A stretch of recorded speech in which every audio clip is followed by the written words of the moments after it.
तो देखिए हम उस बयान तक जाएं, लेकिन आप समझिए कि इस बयान की नौबत कहां से आती है। ये बयान इसलिए जरूरी हो जाता है क्योंकि गुटबाजी की तस्वीरें देखी हैं हमने, प्रदेश अध्यक्ष की तस्वीरें देखी हैं, वो लंबा प्रोसेस देखा है। ऐसे में सीएम चेहरा कौन होगा, इस पर अब बयान और पलटवार भी हो रहे हैं। सुनिए आप भी। घर बैठने की बात की, मैं तो उनको पिछले 3-4 साल से लगातार सलाह दे रहा हूँ कि आपको घर बैठ जाना चाहिए। अगर अब वो एक बार पहले भी उन्होंने कहा था मैं संन्यास लेने जा रहा हूँ, लेकिन रावत जी सुबह कुछ बोलते हैं, शाम को कुछ बोलते हैं। इन व्यक्ति एक झूठ का एक बहुत बड़ा भंडार रावत जी के चरित्र में है, और उनका चरित्र बिल्ली वाला चरित्र है। जिससे बिल्ली की सोच होती है कि घर में कोई रहे न रहे, सब भाग जाएं पर इस घर पे मैं रहूं, उस चरित्र की राजनीति रावत जी ने हमेशा की। इकले चलो का जो उनका एक सिद्धांत है, आज वही उनके आड़े आ रहा है। और अगर वो अभी भी सोच रहे हैं कि उन्हें घर बैठ जाना चाहिए, तो मैं सोचता हूँ ईश्वर ने कहीं ना कहीं लगता है उनको सद्बुद्धि दे दी है कि वो घर बैठने की बात सोचने लगे।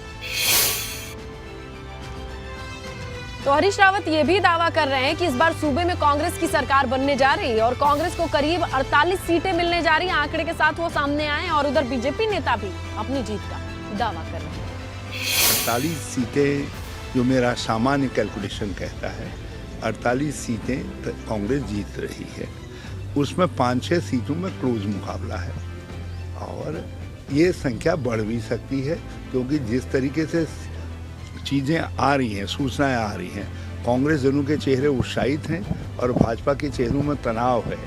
कांग्रेस के अंदर एकता की बातें हो रही हैं, प्यार की बातें हो रही हैं, भाजपा में झगड़ा हो रहा है। निश्चित रूप से सारे मिथक टूटेंगे और एक बार फिर हम लोग इस राज्य में सरकार बनाएंगे। और जो पूरे चुनाव में मतदाताओं में उत्साह दिखाई दिया, खासकर नए वोटर में और महिलाओं में जो भारतीय जनता पार्टी के प्रति रुझान था, तो इस बात का संकेत है कि भारतीय जनता पार्टी पुनः एक बार इस राज्य में सरकार बनाने जा रही है। सरकार भारतीय जनता पार्टी ही बनाएगी, कैसी भी स्थिति में हो भारतीय जनता पार्टी की ही सरकार आ रही है।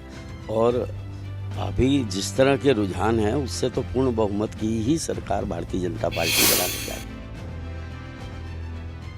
और पूर्व सीएम हरीश रावत रुद्रपुर में कांग्रेस प्रत्याशी मीना शर्मा के चुनाव कार्यालय पहुंचे।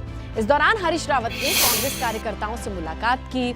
नेताओं ने हरीश रावत के सामने नगर निगम में सफाई कर्मियों की जो कमी है उसका मुद्दा रखा। हरीश रावत ने आश्वासन दिया कि अगर कांग्रेस की सरकार बनी तो इस मांग को प्रमुखता से दूर किया जाएगा, पूरा किया जाएगा।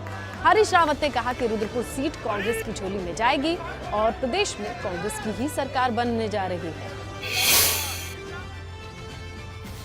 कांग्रेस में बहुत उत्साह का वातावरण है और जनता में भी कांग्रेस के लिए बहुत उत्साह का वातावरण है।